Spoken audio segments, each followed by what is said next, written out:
The certified letter arrived on a Tuesday, 3 days after I returned from a joint NATO exercise in the Philippine Sea. The envelope bore the return address of Whitmore and Associates, a law firm in downtown Portland I'd never heard of.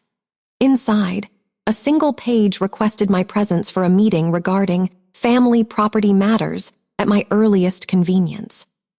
I should have known then. After 22 years in the Navy, I've learned to recognize an ambush before it happens. But this was family. And despite everything, some part of me still wanted to believe that word meant something. The law office occupied the 3rd floor of a brick building that had seen better decades. Wood-paneled walls, leather chairs cracked with age, the faint smell of old paper and older secrets. I arrived in civilian clothes, a simple navy blazer and gray slacks. No insignia, no indication of who I'd become. I'd stopped advertising my rank to family years ago. They never listened anyway.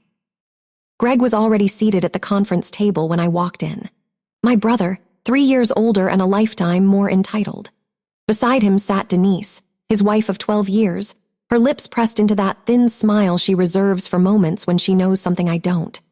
Aunt Patricia occupied the chair nearest the window, clutching her purse like a shield. And there was Cousin Marcus, leaning back with his arms crossed, already smirking. No one stood when I entered. No one said hello. Mr. Whitmore, a man in his 70s with reading glasses perched on his nose, gestured to an empty chair at the far end of the table, the position furthest from everyone else. I took it without comment. "Well," Greg said, spreading his hands on the table like a king addressing his court, "we saved you a trip from whatever boat you're on, sis. This is family business, something you wouldn't understand." I said nothing. I've commanded carrier strike groups through typhoons. I've negotiated with foreign admirals who wanted me dead. I've learned that silence reveals more than speech ever could. "The reason we're here," Greg continued, sliding a folder toward me, "is to inform you that Mom has made some decisions about the family property. Given your absence, over the years she felt it was best to modify the deed." I opened the folder.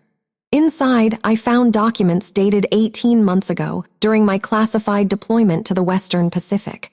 My mother's signature, shaky but present, at the bottom of each page, and my name crossed out with a single line of black ink. "She removed me from the deed," I said. Not a question, a confirmation. "It's really for the best, Victoria." Denise's voice dripped with rehearsed sympathy. "You were never really part of this family anyway. Not since you chose playing sailor over being a real daughter." Aunt Patricia produced a thick stack of papers from her bag. "I've documented it all," she announced, her voice righteous. "Every missed birthday, every holiday you couldn't be bothered to attend, every time Alina sat by the phone waiting for a call that never came." 15 years of missed Christmases don't lie, Marcus added, laughing. "Face it, Vicky, you abandoned this family for your little boat trips." Little boat trips, that's what they called it. 22 years of service, 3 oceans. Command of the USS Abraham Lincoln, 90,000 tons of American naval power. Humanitarian operations that saved thousands of lives. A promotion to Rear Admiral, the youngest woman in Navy history to achieve that rank. And to them, it was all just little boat trips. I looked at Mr. Whitmore. He wouldn't meet my eyes. His discomfort was palpable, his fingers tapping nervously against the table. He knew something was wrong here, but he said nothing. "Where is my mother?" I asked quietly. "She's not well enough to travel," Greg answered smoothly. "But she wanted me to tell you that this is what she wants. A clean break. The property stays in the family, the real family." I closed the folder. "I'd like copies of all documents, please." Greg's smile widened, victorious. "Of course, we're not monsters, Vicky. We just want what's fair." I rose from my chair. No one moved to stop me. No one offered a word of reconciliation or regret. They simply watched, satisfied that the inconvenient sister had finally been dealt with. At the door I paused, not to look back, never to look back. He spent 15 years erasing me. He never imagined I'd learn to erase back. The thought settled into my chest like an anchor finding the ocean floor. Steady, unshakable, final. I walked out of that office with 18 months of fraudulent documents in my hands and 22 years of silence burning in my throat. Greg thought he'd won. They all did. They had no idea what they'd just started. The drive back to my hotel took 40 minutes through Portland traffic. I spent every second of it remembering how we got here. I was 18 when I told my family I'd enlisted in the Navy. We were sitting around the dinner table, the same oak table that had hosted every Harmon family meal for 3 generations. My father was still alive then, a quiet man who worked with his hands and spoke with his silences. My mother had made pot roast, my favorite. Greg was 21, already failing at his first business venture but too proud to admit it. "The Navy," Greg had repeated, his fork frozen halfway to his mouth. "You're joining the Navy." "I leave for boot camp in 6 weeks." My mother's eyes filled with tears. My father said nothing, just stared at his plate. But Greg laughed, actually laughed. "Running away," he said, shaking his head. "That's what this is. You're running away because you can't hack it here. What's wrong, little sister? Small town life not exciting enough for you." I tried to explain. I told them about the opportunities, the education benefits, the chance to serve something larger than myself. I told them I wanted to see the world, to test myself, to become someone. Greg interrupted every sentence. "The world," he scoffed. "You'll be swabbing decks and taking orders from men who think women belong in the kitchen. You'll be back in 6 months, begging Dad for a job at the shop." I wasn't back in 6 months.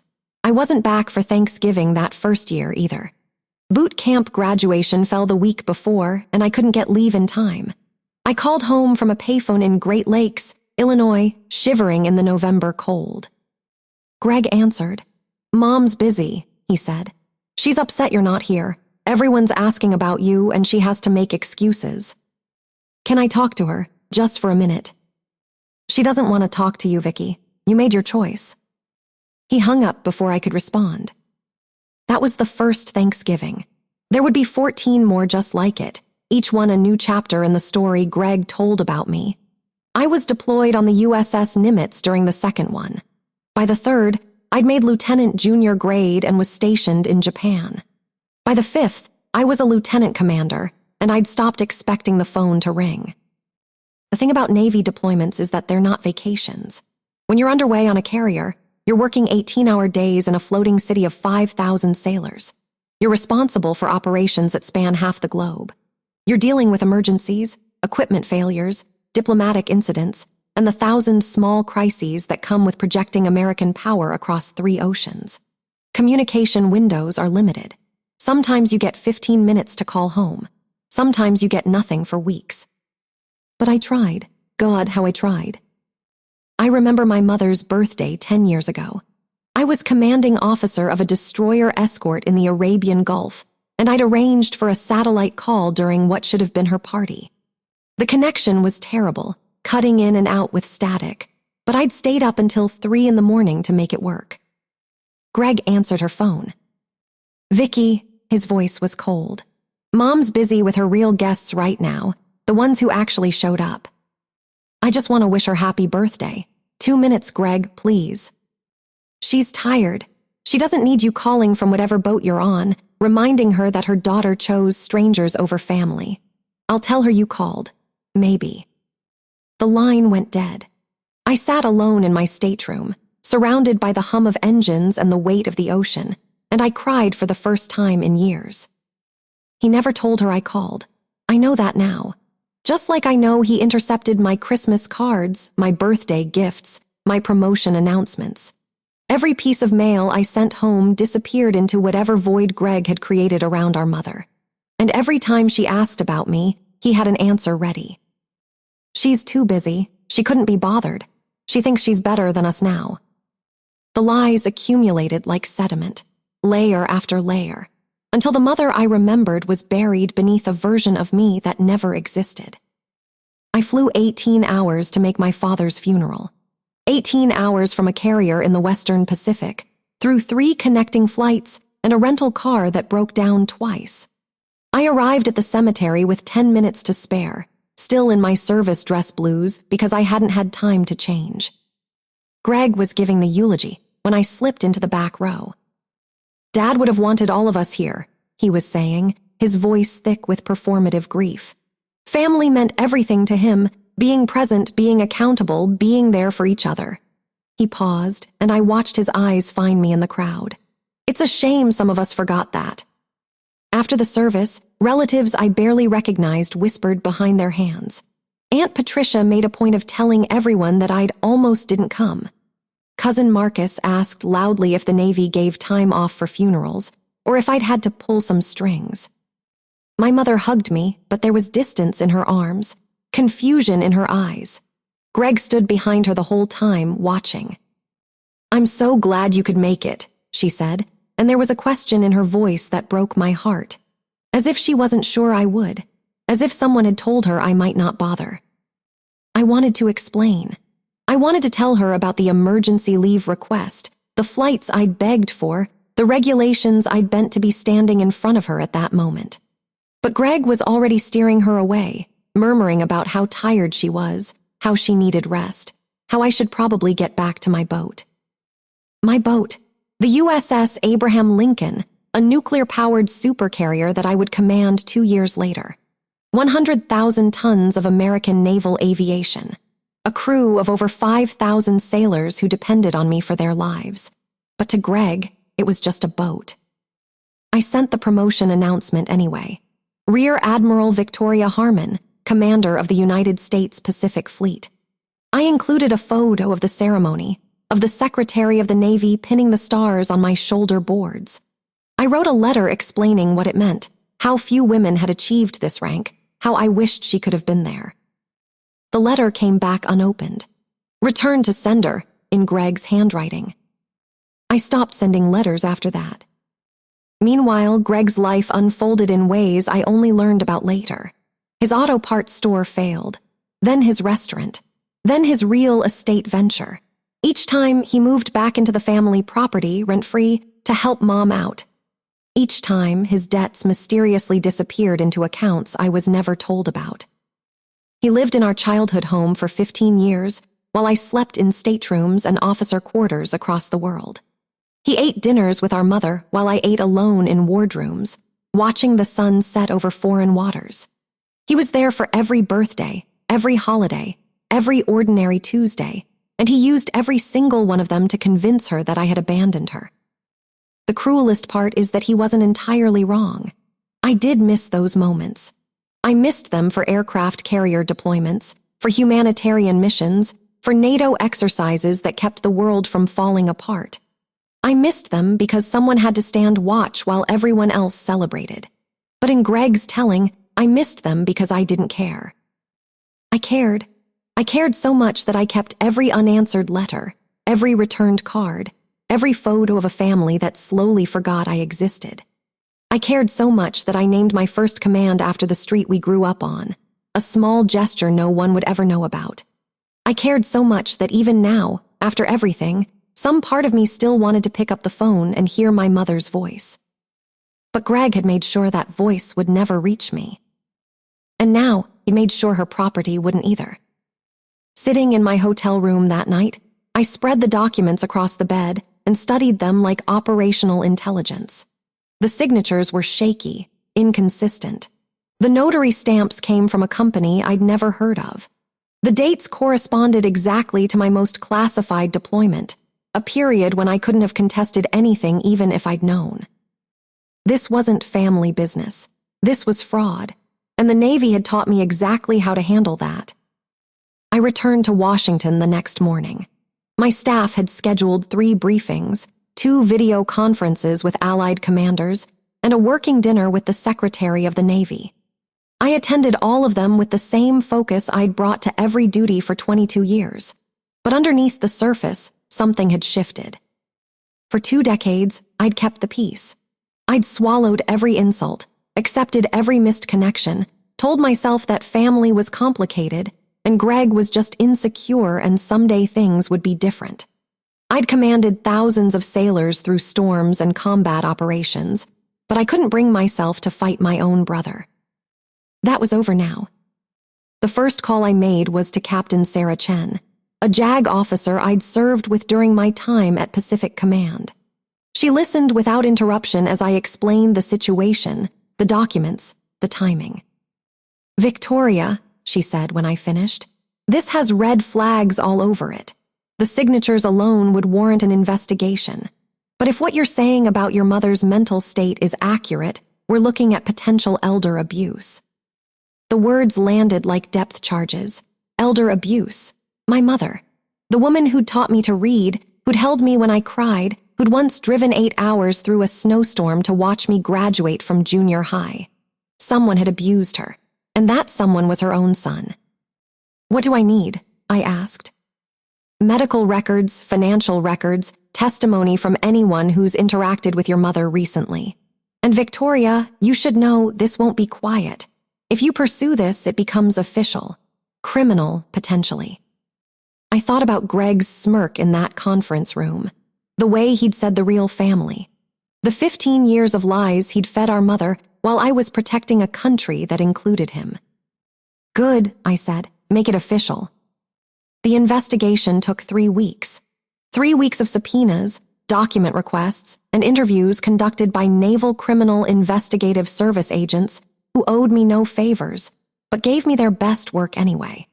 3 weeks of late nights in my Pentagon office, reviewing evidence that painted a picture uglier than I'd imagined. Greg hadn't just lied about me. He'd systematically drained our mother's savings over a period of 12 years. Small withdrawals at first, 500 here, 1,000 there, always accompanied by forged signatures or verbal authorizations that couldn't be verified. Then larger amounts as her dementia progressed and her ability to question him diminished. By the time he changed the deed, he'd taken nearly $300,000 from accounts that were supposed to fund her retirement.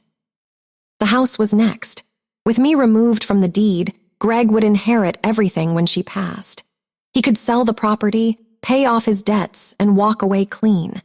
The sister who'd supposedly abandoned the family would have no claim and no recourse. Except he'd made one critical mistake. He'd assumed I was still the quiet little sister who'd left for boot camp at 18. He'd assumed the Navy had kept me too busy to notice, too far away to act. He'd assumed that his version of reality was the only one that mattered. He'd never bothered to find out who I'd become. The medical records arrived on a Thursday. My mother had been diagnosed with early-stage dementia 3 years before the deed was changed. 3 years during which Greg had her sign documents, modify accounts, and make legal decisions she couldn't fully understand. The diagnosis was noted by her physician, flagged in her chart, and completely ignored by the notary who'd witnessed her signatures. I sat alone in my office that night, the documents spread across my desk, and I felt something I hadn't felt in years. Not anger exactly. Anger was too hot, too uncontrolled. This was colder, harder, the kind of clarity that comes when you finally see the battlefield for what it is. I'd spent 20 years trying to maintain a relationship with people who decided I didn't exist. I'd sent letters that were never read, made calls that were never answered, achieved things that were never acknowledged. I'd told myself that family was worth the pain, that someday they'd understand, that love could survive any distance. But Greg had never loved me. He'd resented me from the moment I dared to leave, to become something more than our small town could contain. Every lie he told was revenge for the crime of having ambition.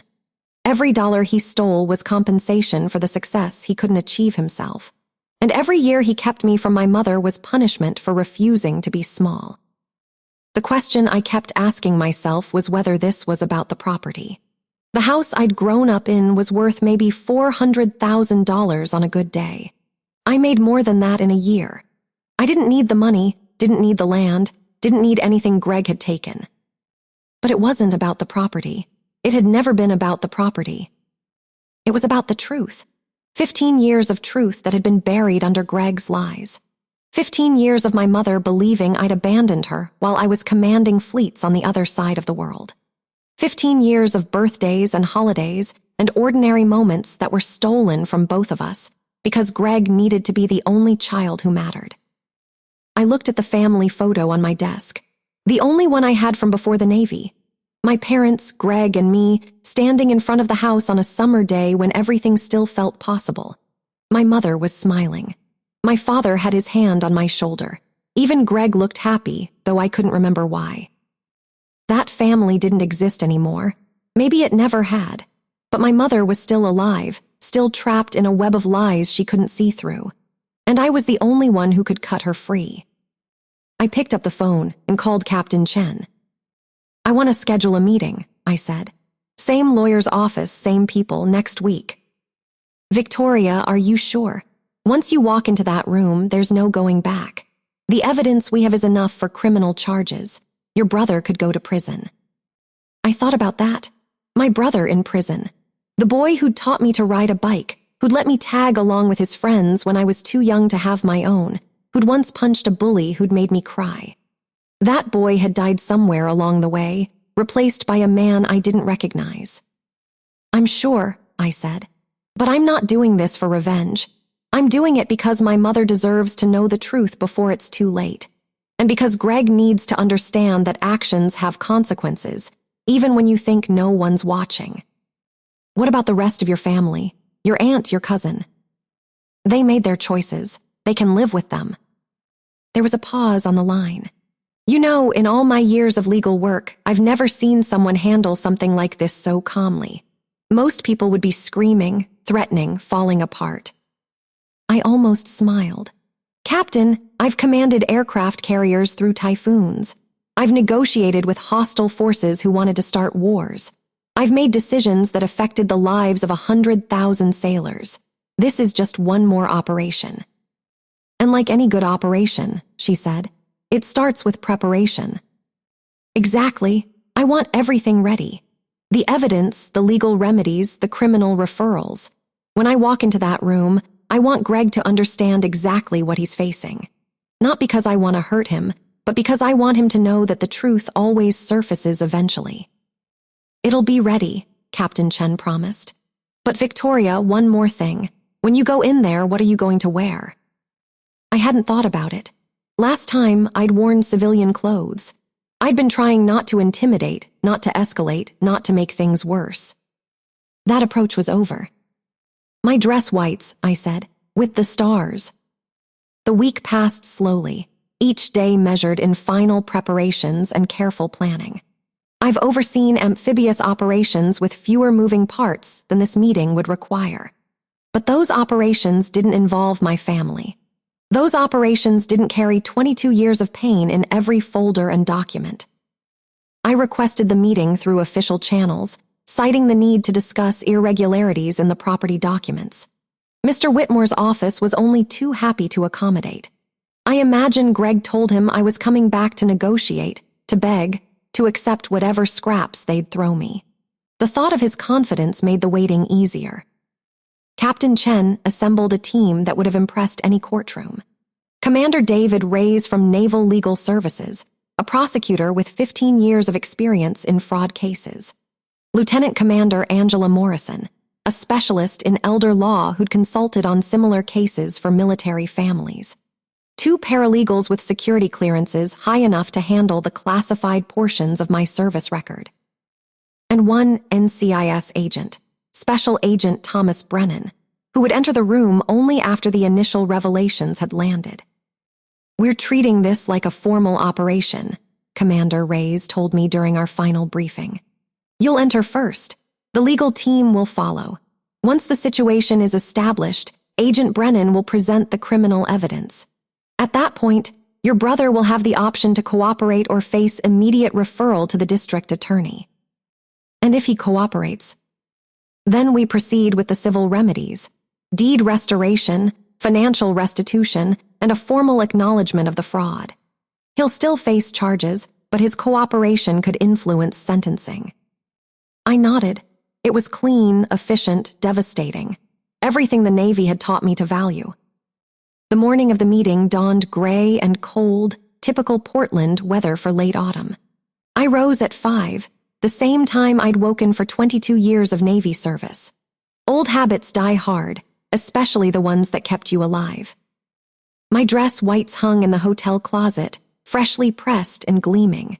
I'd worn this uniform to ceremonies with presidents, to memorials for fallen sailors, to moments that defined the course of nations. Now I would wear it to face my brother in a lawyer's office in downtown Portland. The irony wasn't lost on me.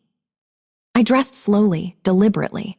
The white jacket with its gold buttons, each one polished until it caught the light. The shoulder boards with their 2 silver stars, symbols of a rank that fewer than 100 people in the entire Navy had achieved.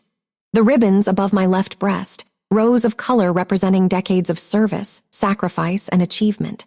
The Distinguished Service Medal, the Legion of Merit, the Navy Commendation Medal with Combat Distinguishing Device.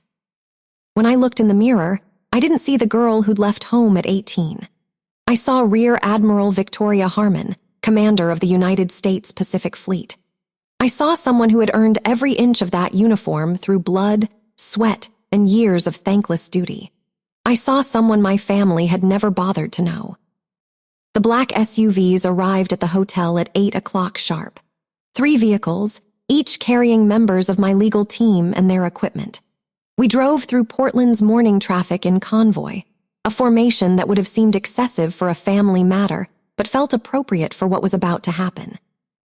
We arrived at Mr. Whitmore's building 30 minutes before the scheduled meeting. The advance team went in first, conducting a security sweep that had nothing to do with physical threats and everything to do with establishing presence. By the time Greg's group arrived, the building would already feel different. They just wouldn't know why.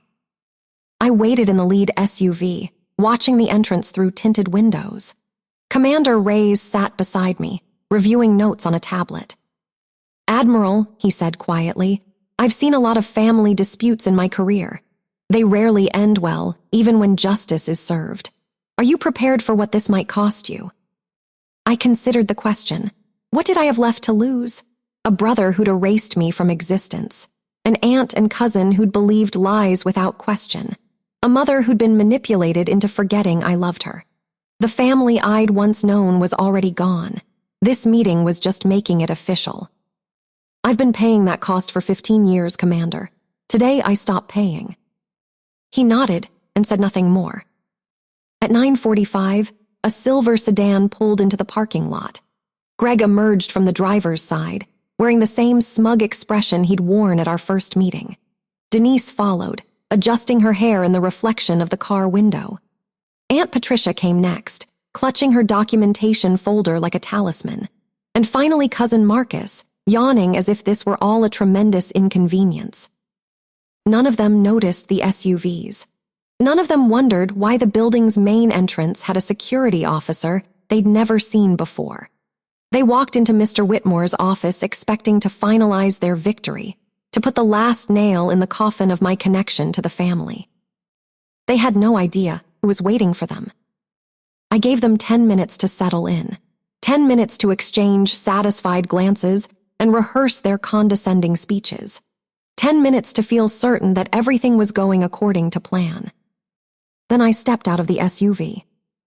The security officer at the entrance straightened when he saw me. Not a salute, not in public, but that slight adjustment of posture that military personnel recognize instinctively. I acknowledged him with a nod and walked through the doors. The elevator ride to the 3rd floor felt longer than any deployment I'd ever endured. I watched the numbers climb and thought about the girl who'd left this city at 18, full of dreams and desperate to prove herself. She couldn't have imagined standing here, 22 years later, wearing Admiral's stars and carrying enough evidence to destroy her own brother. But that girl had become someone else, someone stronger, someone who'd learned that the hardest battles aren't fought against enemies, but against the people who were supposed to love you. The doors opened. The corridor stretched ahead, ending at the frosted glass entrance to Whitmore and Associates. Through the glass, I could see shapes moving in the conference room. My family, gathered to celebrate their final triumph over the sister who dared to leave. I walked toward them without hesitation. The receptionist looked up as I entered, and her eyes went wide. I imagined she'd never seen a flag officer in person before, let alone one walking into her office like she owned the building. She fumbled for words, couldn't find any, and simply gestured toward the conference room. I didn't knock. The door swung open, and I stepped into a silence so complete it felt like the vacuum of space. Greg was mid-sentence, his mouth still forming words that would never be spoken. Denise had her phone in her hand, probably texting someone about how they'd finally gotten rid of me. Aunt Patricia's documentation folder lay open on the table, filled with her careful record of my supposed failures. And Marcus was leaning back in his chair, feet almost on the table, looking like he'd rather be anywhere else. They all turned at once, and they all froze. I watched their faces cycle through confusion, disbelief, and something that might have been fear. Their eyes traveled from my face to my shoulders to the two silver stars that gleamed against the white fabric. Stars they'd never seen before, stars they hadn't known existed. "Is that," Denise started, her voice barely a whisper, "is that real?" I didn't answer. Instead, I walked to the head of the table, the position that had been deliberately left empty at our last meeting, and pulled out the chair. Behind me, I could hear the conference room door opening again as my legal team filed in. Commander Reyes, Lieutenant Commander Morrison, the two paralegals with their boxes of evidence. Each of them in uniform, each of them representing a power my family had never imagined. Greg's nervous laugh cut through the silence. "What is this, a costume party? Vicky, if you think dressing up is going to change anything." Commander Reyes stepped forward and addressed me directly. "Admiral Harmon, shall we proceed?" Admiral Harmon. The words hung in the air like a bomb waiting to detonate. Aunt Patricia's face had gone pale. Her hand shook as she reached for the edge of the table. She'd grown up during the Cold War, had lived through enough military ceremonies to recognize what those stars meant. The documentation folder slipped from her fingers, papers scattering across the polished wood. I sat down at the head of the table and looked at my brother. At the man who'd spent 15 years telling everyone I was nothing.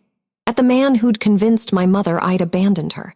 At the man who'd stolen everything he could and assumed I'd never find out. "He spent 15 years erasing me," I said, my voice steady as steel. "Sit down, Greg. It's time you learned what I became while you were laughing."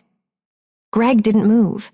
His eyes were fixed on my shoulder boards, on the stars he was only now beginning to understand. Behind him, Marcus had lowered his feet from the table and was looking toward the door, calculating escape routes that didn't exist. Commander Reyes placed a thick folder marked confidential on the table in front of me. Lieutenant Commander Morrison did the same, followed by the paralegals with their boxes. The evidence of Greg's fraud, assembled and organized with military precision. Mr. Whitmore cleared his throat from his seat at the far end of the table. "Admiral Harmon," he said, and I could hear the tremor in his voice. "I wasn't aware of your position. I apologize for any irregularities in our previous meeting." "We'll discuss those irregularities shortly, Mr. Whitmore." I turned back to my brother. He still hadn't moved, still hadn't spoken. But the smugness was gone from his face, replaced by something that looked almost like terror. "Sit down," I repeated. "We have a lot to discuss." This time he sat. The silence stretched for nearly a full minute. I let it. In negotiations, the first person to speak often loses ground, and I had no intention of losing anything else to these people. Commander Reyes opened the first folder and spread documents across the table. Bank statements, property records, notarized signatures with dates that corresponded to my most classified deployments. "Before we proceed," he said, "I need to establish the record. For those unaware, you are in the presence of Rear Admiral Victoria Harmon, Commander of the United States Pacific Fleet." Greg's jaw tightened. "I don't care what costume she's wearing. This is a family matter." "I'm afraid that's where you're wrong, Mr. Harmon." Commander Reyes nodded to Lieutenant Commander Morrison, who began reading from a tablet. "Rear Admiral Victoria Harmon, commissioned as an ensign, 1993. Commands include the guided missile destroyer USS Fitzgerald, the amphibious assault ship USS Boxer, and the aircraft carrier USS Abraham Lincoln. Deployments span the Pacific, Atlantic, and Indian Oceans, including combat operations in support of Allied forces." Marcus shifted uncomfortably. Aunt Patricia had begun crying silently. but Greg's face remained fixed in defiance. Decorations include the Distinguished Service Medal, the Legion of Merit with 2 gold stars, and the Navy Commendation Medal with Combat Distinguishing Device. Admiral Harmon was selected for flag rank in 2012, becoming the youngest female rear admiral in Navy history. Lieutenant Commander Morrison looked up from the tablet. In her current position, Admiral Harmon commands the United States Pacific Fleet, approximately 200 ships, 1,100 aircraft, and 140,000 active duty sailors. She is directly responsible for maintaining American naval superiority across half the globe. She met Greg's eyes. Your sister, Mr. Harmon, is one of the most powerful naval officers in the world. I watched Greg's face cycle through emotions he couldn't control. Disbelief gave way to calculation, then to panic. The narrative he'd constructed about his absent sister was crumbling in real time. This is ridiculous, he managed. This is some kind of scam. Vicky, I don't know who these people are. Greg, I spoke his name quietly, but it cut through his protests. Stop. He stopped. I leaned forward.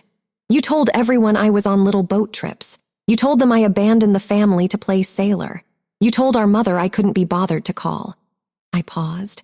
I commanded the Abraham Lincoln, 90,000 tons, 5,000 sailors. I protected this country while you were draining her savings. Greg opened his mouth, but I continued. I've been to 47 countries in service of this nation. I've negotiated with admirals and ambassadors. I've made decisions affecting hundreds of thousands of people. I've buried sailors who died under my command. My voice remained steady. And through all of it, I sent letters home. I called when I could. I tried to stay connected to a family that decided I didn't exist. Denise stared at the table, unable to meet anyone's eyes. But we're not here to discuss my career. We're here to discuss what you did, Greg. I nodded to Commander Reyes, who slid new documents across the table. These are bank statements from your mother's accounts. There's a pattern of withdrawals beginning 12 years ago, small amounts at first, always authorized by Alina Harmon's signature. He pointed to a specific line. Except her physician diagnosed her with early-stage dementia 3 years before these withdrawals began. Aunt Patricia gasped. Dementia, Greg, you never said. I was protecting her, Greg said quickly. I was managing her affairs because... You were stealing from her. Lieutenant Commander Morrison's voice was sharp. Under Oregon law, obtaining financial resources from an elderly person through exploitation constitutes elder abuse. The signatures on these documents are inconsistent with samples taken before your mother's diagnosis. Several appear forged entirely. She produced another document. This is the deed modification removing Admiral Harmon from the family property. Signed 18 months ago during significant cognitive decline. Witnessed by a notary who also notarized your business loan applications, Mr. Harmon. Applications listing the family property as collateral. Greg's face went white. The total amount withdrawn over 12 years is $297,000. Commander Reyes let that number hang. Her retirement savings, her emergency funds, her security, gone. Marcus tried to stand. I don't need to be here for this. The conference room door opened, and Special Agent Thomas Brennan entered. His NCIS credentials were visible on his belt. Please remain seated, he said to Marcus. We have questions about your involvement as well. Marcus sat back down. Agent Brennan positioned himself near the door. Mr. Gregory Harmon, I'm Special Agent Thomas Brennan, Naval Criminal Investigative Service. You're not under arrest, but anything you say may be used in subsequent legal proceedings. Do you understand? Greg nodded mutely. Verbal response, please. Yes, Greg whispered. I understand. Mr. Whitmore sat frozen, his legal pad blank. He'd processed the fraudulent documents without question. Now he watched his career unravel alongside my brother's schemes. Commander Reyes continued. The evidence suggests sustained financial exploitation, document fraud, and elder abuse. The deed modification, executed while Admiral Harmon was deployed with no ability to contest, represents the culmination of this pattern. You systematically isolated your sister, manipulated your mother's declining state, and positioned yourself to inherit property rightfully belonging to both children. I was here, Greg said desperately. I took care of her. Where was Victoria? On her boats, too important to come home. I couldn't come home, I said quietly. I was commanding operations that kept this country safe. I called when I could. I wrote when I could, and you made sure none of it reached her. I pulled a stack of envelopes from my folder. Letters marked return to sender in Greg's handwriting. Birthday cards, Christmas greetings, promotion announcements. You sent them back, everyone, then told Mom I'd stopped writing. Aunt Patricia's sobs became audible. I didn't know, Greg, I didn't know. None of you knew, I said, because none of you asked. You had my number for 22 years. One phone call would have told you the truth. You chose his version because it was easier. Denise finally spoke. I didn't know about the finances. This was all Greg. I just believed what he told me. Agent Brennan cleared his throat. Mrs. Harmon, we have emails from your personal account describing Admiral Harmon's service as a pathetic uniform job. Emails suggesting she'd been dishonorably discharged. Emails encouraging family members to cut contact. Denise's face crumpled. I was just repeating what Greg said. The truth was always available, Mrs. Harmon. You chose not to look for it. Commander Reyes gathered the documents. Admiral Harmon, we have sufficient evidence for criminal charges against Gregory Harmon for elder abuse, financial exploitation, and fraud. We also have grounds for civil action to restore the deed and recover stolen funds. How would you like to proceed? Everyone looked at me. Greg, Denise, Aunt Patricia, Marcus, Mr. Whitmore, waiting to see what the Admiral would do with the power she'd accumulated. I thought about my mother. The woman fed lies for 15 years, convinced her daughter had abandoned her. She deserved the truth. She deserved her home protected. She deserved justice. Proceed with everything, I said. Criminal referral, civil remedies, full deed restoration with Greg's name removed entirely, and release my mother's medical records to the district attorney. If charges can be filed, I want them filed. Greg's composure broke. Vicky, please, we're family. I'll pay back the money, fix the deed, do whatever you want. Just don't do this. I looked at him, at the brother who'd spent 15 years erasing me, at the man who'd stolen our mother's savings and her memories of her own daughter. You taught me blood means nothing, Greg. Every Christmas you made sure I learned that lesson. I finally listened. The words landed like hammer blows. I watched Greg's face contort, cycling through emotions faster than he could process them. Denial, anger, fear, and finally something that looked almost like grief, though I suspected it was grief for himself rather than for what he'd done. This is insane, he said, but the conviction had drained from his voice. You can't just walk in here with your Navy lawyers and destroy my life. I'm your brother, Victoria, your brother. You stopped being my brother the moment you started lying to our mother about me. You stopped being my brother when you convinced her I'd abandoned her while I was commanding aircraft carriers across 3 oceans. You stopped being my brother when you forged her signature and stole her savings. I kept my voice level, refusing to give him the satisfaction of seeing me lose control. I'm not destroying your life, Greg. I'm just showing everyone what you built it on. Denise pushed back from the table, physically distancing herself from her husband. Greg, how could you? The money, the forged documents, all of it. How could you do this to your own mother? Don't you dare, Greg snapped, turning on her with sudden venom. Don't you dare pretend you didn't benefit from every dollar, the vacations, the cars, the house renovations. Where did you think that money came from? You told me it was from your business. You said things were finally turning around. My business, Greg laughed, a harsh sound with no humor in it. My business has been hemorrhaging money for years. The only thing keeping us afloat was Mom's accounts. And you never asked questions, did you? You just enjoyed the lifestyle and looked the other way. Denise's face went red, then white. She opened her mouth to respond but found no words. Lieutenant Commander Morrison, made a note on her tablet. For the record, Mrs. Harmon, your acknowledgement of receiving benefits from these funds may be relevant to subsequent proceedings. Denise looked like she might be sick. Aunt Patricia had stopped crying.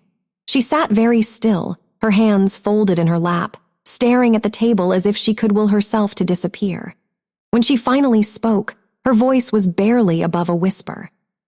All those years, all those things you told us about Victoria, that she was too proud to call, that she'd said terrible things about the family, that she'd chosen strangers over her own mother. She looked up at Greg with something approaching horror. It was all lies, every word. I was protecting Mom, Greg insisted, but the excuse sounded hollow even to him. Victoria left. She chose the Navy over us. I was the one who stayed. I was the one who took care of everything. You took care of yourself, I said. That's all you ever did. You used our mother's declining mind to steal her money and her daughter in one motion. You convinced her I'd abandoned her so she wouldn't ask questions when the money disappeared. You isolated her so completely that she signed whatever you put in front of her. I paused, letting the silence sharpen my next words. And you did it all while living rent-free in her house, eating her food, and telling everyone what a devoted son you were. Greg slammed his hand on the table. You have no idea what it was like. You were off playing Admiral while I was here, dealing with her doctors, her confusion, her midnight wanderings. You think it was easy watching her forget who I was, forget who anyone was. I would have been here, I said quietly. If you'd told me, if you'd answered one of my calls, if you'd let a single letter reach her, I would have found a way. But you didn't want my help, Greg. You wanted my absence, because my absence made you the only one who mattered. The truth of it hung between us like smoke. Marcus cleared his throat nervously. Look, I really don't think I need to be part of this. I'm just a cousin. I didn't have anything to do with the financial stuff. Agent Brennan turned his steady gaze toward Marcus. Mr. Marcus Harmon, you participated in a coordinated campaign to isolate Admiral Harmon from her family. You repeated false statements about her service record at family gatherings. You actively discouraged other family members from reaching out to her. He opened a small notebook. At Thanksgiving 3 years ago, you told Alina Harmon that her daughter probably wouldn't even come to her funeral. Do you remember that? Marcus's face went pale. I was just joking around, Greg said. What Greg said was a lie, and you repeated that lie to a woman with dementia, causing her emotional distress and furthering her isolation from her daughter. Agent Brennan closed the notebook.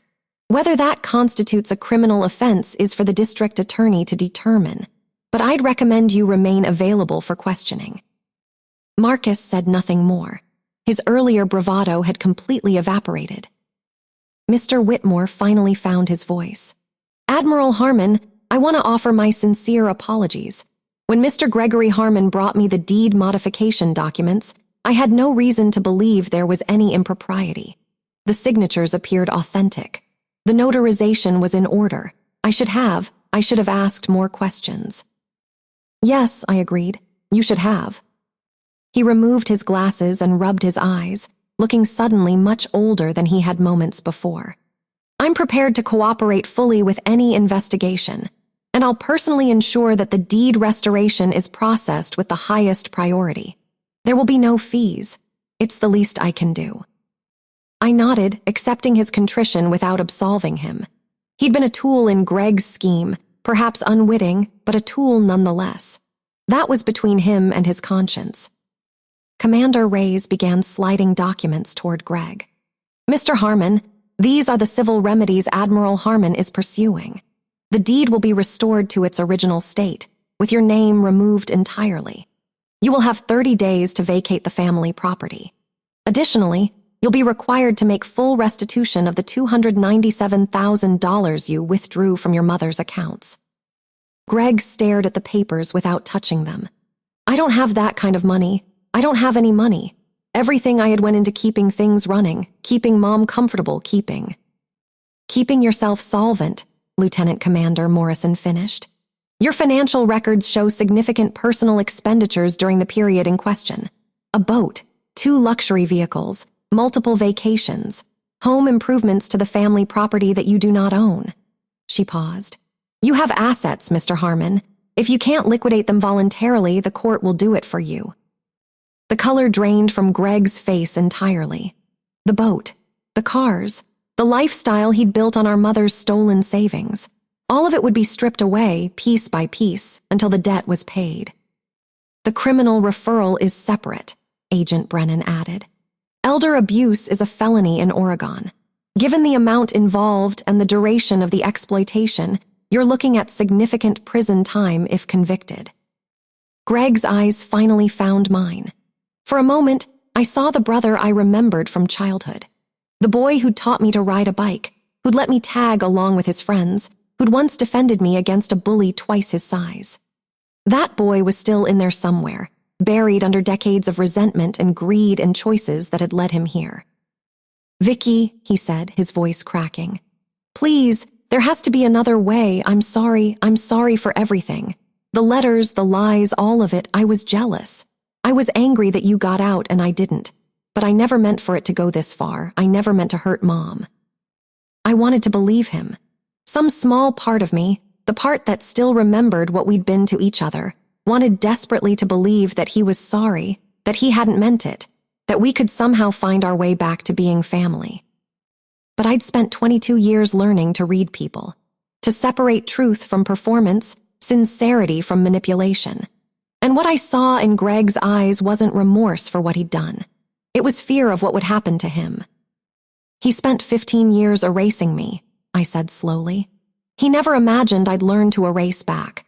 The difference, Greg, is that I erased you with the truth." I stood, gathering my composure around me like armor. "I'm not doing this because I'm an admiral.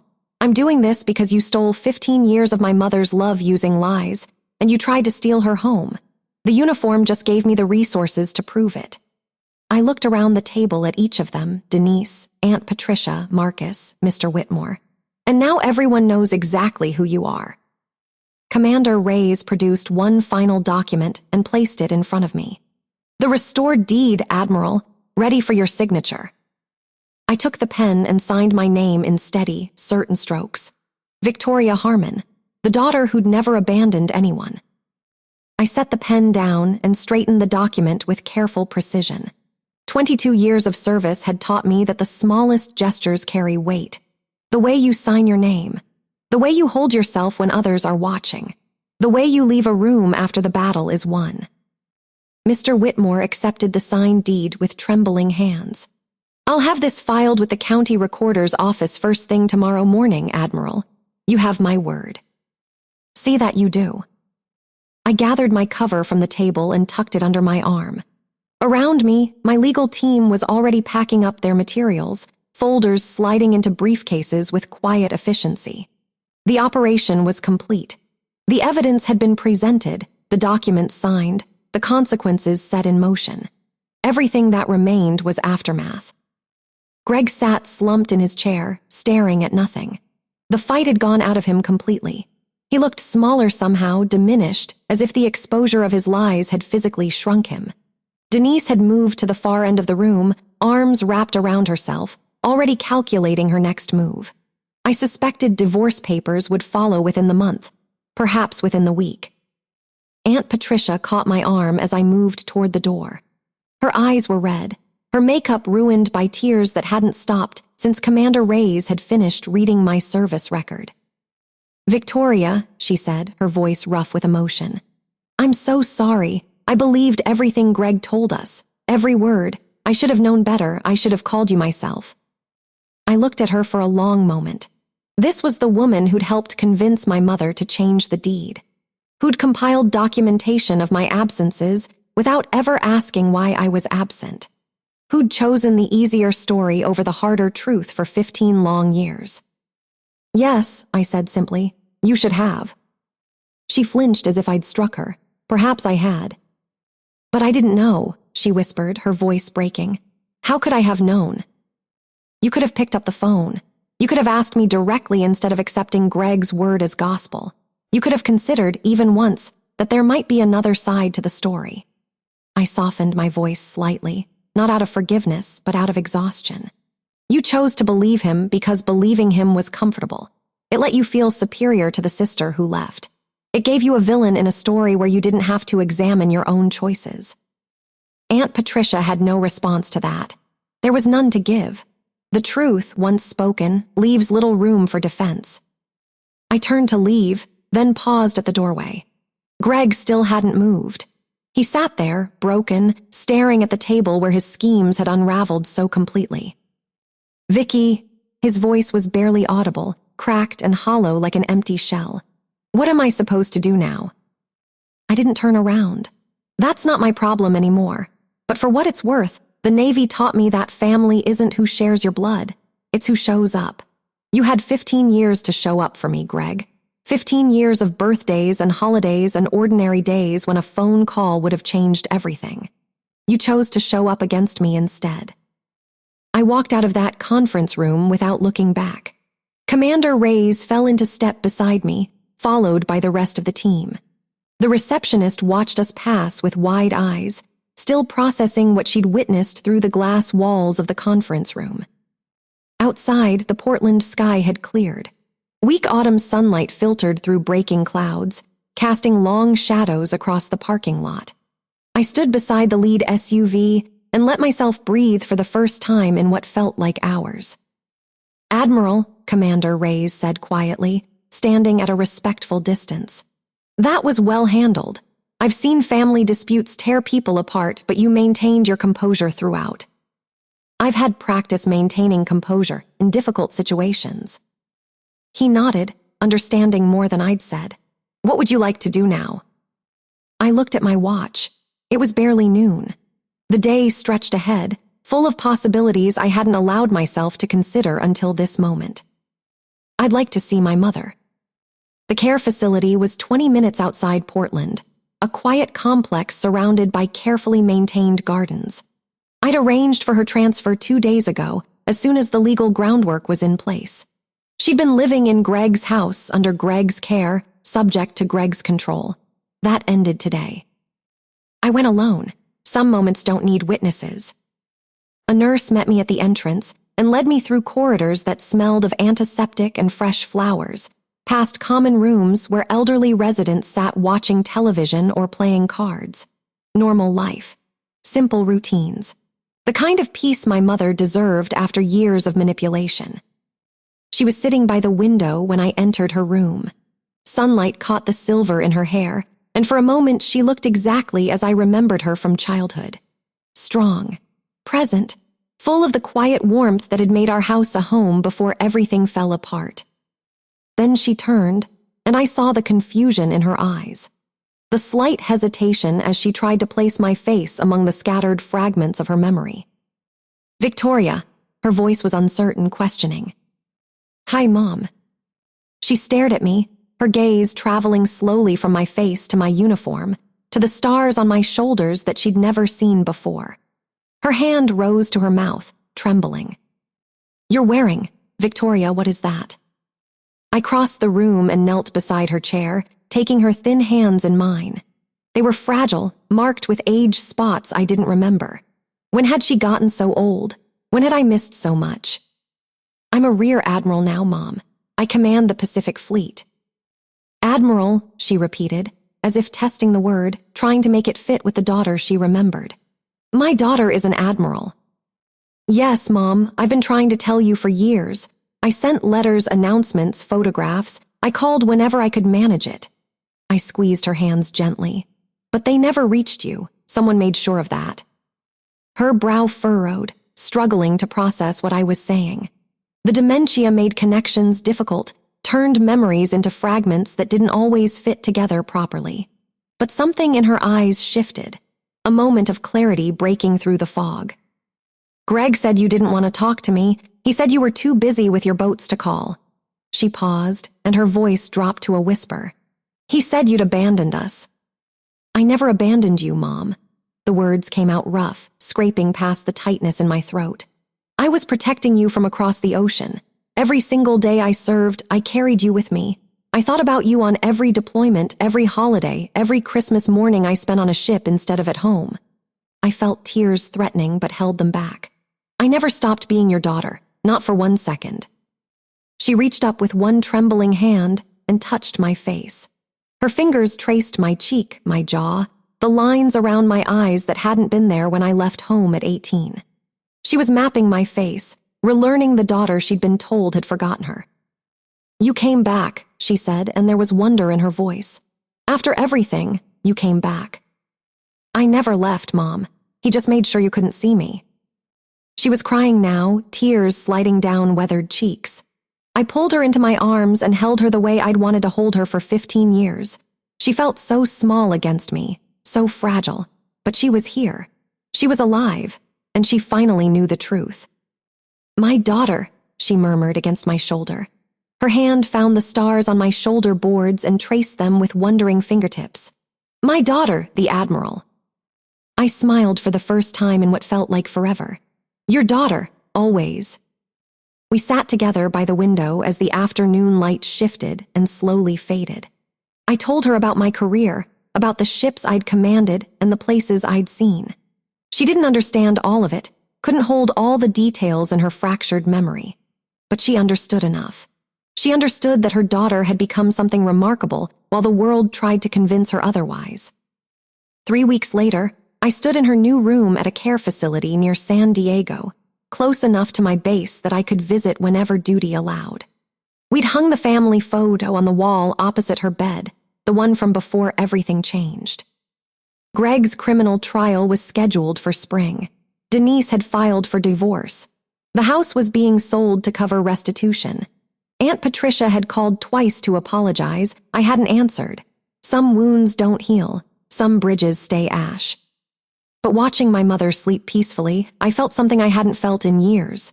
Not victory, something quieter, hope. Some people spend their lives trying to make you small enough to erase. The best revenge isn't erasing them back. It's becoming too large to ever be erased again.